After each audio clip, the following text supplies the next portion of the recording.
Lucky Land Slots, you can get lucky just about anywhere. Dearly beloved, we are gathered here today to... Has anyone seen the bride and groom?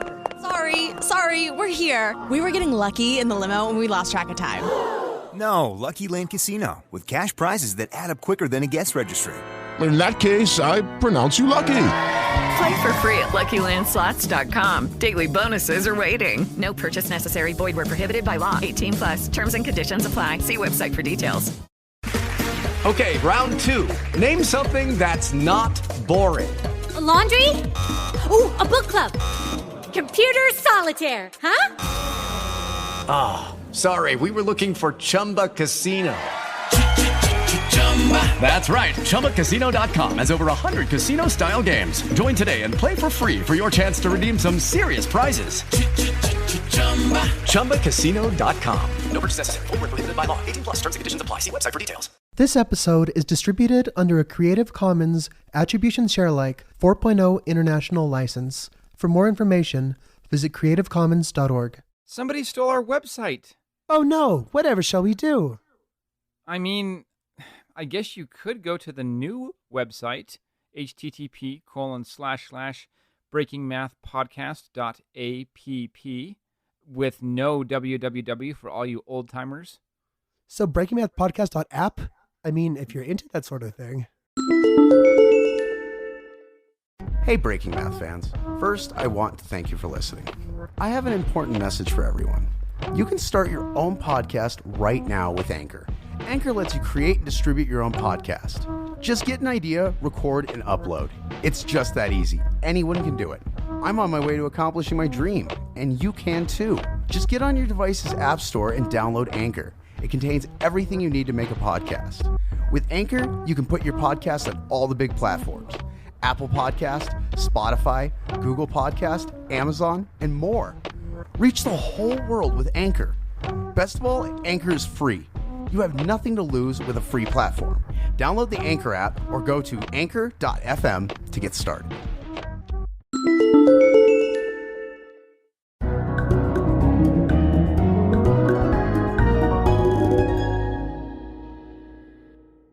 The following clips are not studio quality recordings. They are on-site discussions. Hello, and welcome to a brand new mini-sode. This is Breaking Math, Minisode 4, and we have got a real treat for you today. Today we've got a nice little appetizer. We are going to talk about our 4 next full-length episodes. We've been real creative lately. Yes, and the one coming out on the 2nd is called Humanity 2.0. And what's that one about?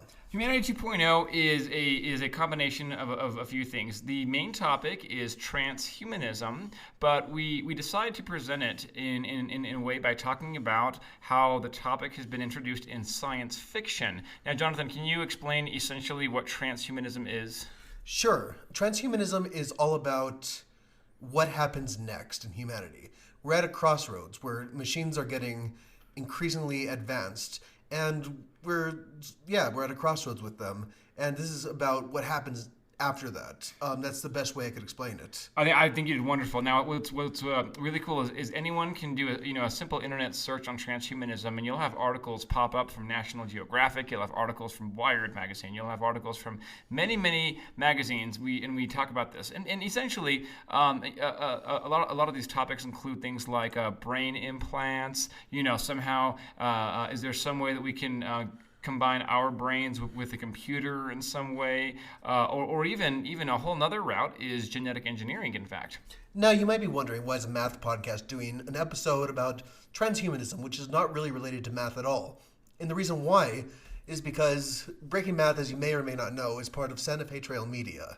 And Santa Fe Trail Media is releasing new podcasts coming probably this summer and afterwards. Yes, actually. So in addition to having Breaking Math, we're actually going to have an entire podcast just dedicated to the topic of transhumanism. And I believe it'll heavily involve transhumanism as it's introduced and used as a concept in science fiction. So we thought this next episode might actually be a nice preview for it. Yes, and of course, after transhumanism, we have an awesome episode on encryption. Yes, that episode is a very, very exciting one. That also brings us back to mathematics. With encryption, that involves a lot of combinatorics. That's used heavily in computer science. Not to mention prime number factoring. Yeah, exactly. Now, some of the topics that we actually plan to talk about on the encryption episode. One of my favorite subjects, one of my favorite authors and physicists is Richard Feynman. I actually made sure to include a section in the script where I retell his tale of picking into locks at Los Alamos Labs. That's a fascinating story and very relevant to encryption in general. Yeah, and we're also going to talk about the encryption that's inherent to things like Bitcoin and the onion web. Yeah. And let's see here. So we also have a featured guest on that one, a very good friend of mine from years ago. He's actually an engineer currently. He works at Sandia Labs in Albuquerque, New Mexico. He's a computer engineer, and his passion is encryption. We're going to talk about how safe we really are. We're going to talk about password security, and also one of my favorite topics. I realize I keep saying one of my favorite topics, but it's true. So many topics are my favorite. Social engineering. I love social engineering. Yeah, social engineering is all about hacking people instead of hacking systems. And then, do you want to talk about the next episode after that? Yes. Actually, and you know, there's so much that we can say about any one of these episodes, but you guys will just have to stay tuned. This next episode we have is just in the planning stages, and I'm also extremely excited about this. As I was looking at a couple of podcasts, at a couple of groups, I noticed that one real popular theme right now is true crime podcasts. How long has that been popular for? At least 3 years. And one of my favorite podcasts is actually about true crime, Last Podcast on the Left. And we really thought that it'd be cool to merge the two fields of forensics and mathematics. And they already are merged. There's something called accounting forensics that is part of what we're going to do. And there's a whole TV show about this kind of math called Numbers. Interesting, yeah. So what's really cool is with forensics. My first thought with forensics is of course the science of following crime scenes. You know, how do you collect samples from a crime scene, and how do you gather information from your samples about what happened? That whole field has gone through so many developments in just the last 100 years. Is it possible to preview a little bit about some of how that field has changed? Sure. There's this one guy. I promise we'll have his name on the episode. I'm pretty sure it's Jacques. And we'll have his last name, I promise. He discovered that anytime that you touch something with cloth, you leave some strands behind. And that leads to a trail. I mean, for example, then you have a fingerprint analysis, which is somehow less robust than it's becoming less robust, actually. But we're going to talk about that. It has a lot to do with information theory and the way that fingerprints are matched, which is by circling a lot of the gaps in the fingerprint. Yeah, oh my gosh. You know, one thing that just excites me so much, and here's why I love to plan these episodes, is every time we plan an episode, we can circle back to a previous topic that we talked about. So who knew that in talking about the science of forensics, that brings us right back to Shannon's information theory? Because with mathematics, it's these principles that apply, you know, it's basically a general principle that applies in describing a phenomena in the universe. Is that a good way of describing it? Yeah, I mean, just like systems of linear equations are good for solving bookkeeping things that have to do with trading different goods, they're good for quantum mechanics. And the same thing with information theory being applied to forensics. Yeah. We're even going to talk about DNA evidence and how that mathematicized a biological information gathering system in the light of forensic evidence. Yeah. What I really like about this minisode is we get to talk to our audience right as this episode is in the planning stages. So this episode can go one of many ways, and we've got so many ideas here. And you know, as you're talking, Jonathan, I'm thinking of other mathematical ways of describing forensics. You know, I think of thermodynamics. I mean, clearly there's a lot of relevancy there. We already mentioned information theory. What are some other ways that we can tie mathematics into crime patterns? Of course. Oh yeah, like distance from the crime, where they are. There's a little bit of a bunk science called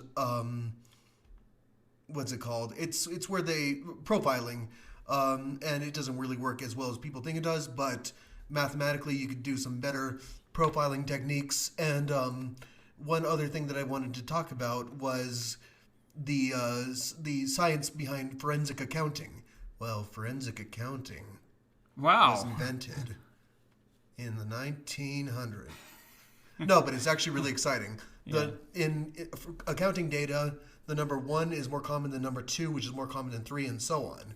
So a lot of times when people manipulate accounting data and try to steal money, they accidentally manipulate the frequency of numbers and are caught that way. That is insane. Isn't it crazy how just by the nature of things, the number 1 occurs more often than the number 2? Now, as I'm saying this, I'm realizing, are we giving people information who are then going to go and know how to manipulate data? I mean, it's always a cat and mouse game. Yeah, that's true. But the cool thing about that is the reason why that happens is because most data is unwittingly logarithmic. Interesting. Now, again, for our 8th grade listeners who are not yet familiar with logarithms, how do you explain when something is logarithmic? What does that mean? Okay, so just imagine you have the number 1. The log of that in base 10 is 0. Then 10 is 1. 100 is just 2. 1,000 is just 3. 10,000 is just 4, and so on. Okay. So it increases very slowly, and the more time that goes on, it increases even more slowly. Okay. Yeah, so there's really a lot to talk about here. Now, actually, okay, if you want a really, really great pop culture reference of forensic accounting, look no further than Albuquerque's own show on AMC, Breaking Bad. Now, Jonathan, do you remember some of the discussion about accounting forensics that happened? I think it was in season 4, right? I think so. I need to rewatch that show, to be honest. Okay. Yeah, I think it was Ted Beneke. And see what was amazing was that Walter White's wife, Skylar White, was a very good accountant, and she was very, very well aware that a lot of things in a lot of ways of cooking books can show up in how the numbers show up. Not only how the numbers show up, but also what notes are recorded in accounting books. And I think that's why she tried so hard to make sure that they had a cover story that worked for Walter White's devious deeds for all of his money. And again, this is a horrible thing, but it's a fictional show and a very popular fictional show, and it's a great example of forensic accounting. Now we're going to round off what we're going to be talking about with our last episode that we are planning right now, which is in the very infancy stages, is math and nature. Oh gosh, yes, math and nature. Now that's obviously a great one because it's been said a million times. Even in previous episodes, language of the universe, mathematics is the language of nature. Mathematics is the language of the universe. However you want to word it, there's really quite a bit that we can go with from there. What are some great examples? Well, one cool thing is that anything like a pine cone or a pineapple, anything with pine in it, no. But anything that has 2 spirals going around it, if you really look at a pine cone, it has a spiral going left and a spiral going right. Not just one, but it'll have, for example, 8 and 13. Those are Fibonacci numbers. Fibonacci numbers are those such that, okay, the first 2 are 0 and 1. Add 0 and 1 together, what do you get? 0 and 1 is 1. And 1 and 1? 2. 1 and 2? 3. 2 and 3? 5. 3 and 5? 8. So then, yeah, and then you get this amazing sequence that you have all these numbers that you just find in nature. Like, for example, an apple core has 5 segments, and 5 is a Fibonacci number. Yeah, exactly. So now, I've seen some beautifully done, phenomenally produced videos on YouTube about the beauty of the Fibonacci sequence. That's a great topic to get somebody initially interested in mathematics. And of course, not only the Fibonacci sequence, but also its very close relative, the golden ratio. Oh yeah, in fact, the successive numbers in the Fibonacci sequence, when divided by one another, approach the golden ratio. And so, for example, 8 divided by 5 is 1.4, and it gets. Is it 1.4? No, it's 1.6.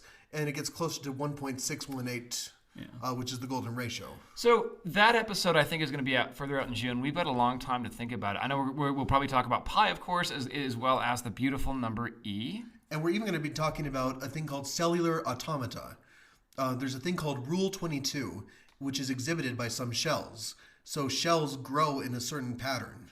Nice. That is, you'll have to listen to the episode to find out what it is. But in the meantime, Google Rule 22. Yes. You know what else I'm thinking about as well? So, obviously we talk about with mathematics and nature, the numbers, but also there's some phenomenally beautiful geometric things we can talk about. Not only the geometry itself, but also the function of geometry. You know what I mean? Yeah, and we can even talk about things like the distribution of spiders on small islands is about the cubed root of the size of the island. Oh, wow. Goodness. So wow. So that gets me really, why am I apologizing? I don't apologize. Never apologize for your love of mathematics. I'm telling myself that, but that applies to you listeners as well.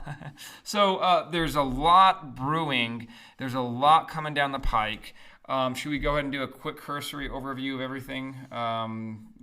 So just as a quick summary, we have episode 9 on transhumanism that will either be out very shortly or already is out, depending on when you hear this minisode. We've got episode 10, Encryption. Episode 11, Evolution, True Crime and Forensics. Yeah, it's not really titled yet, but yeah, the Breaking Math True Crime episode, and episode 12, Mathematics and Nature. Yes, so check those out. And episode 9 on transhumanism is called Humanity 2.0. Watch for it May 2nd. Alrighty. And this has been Breaking Math, minisode number 4.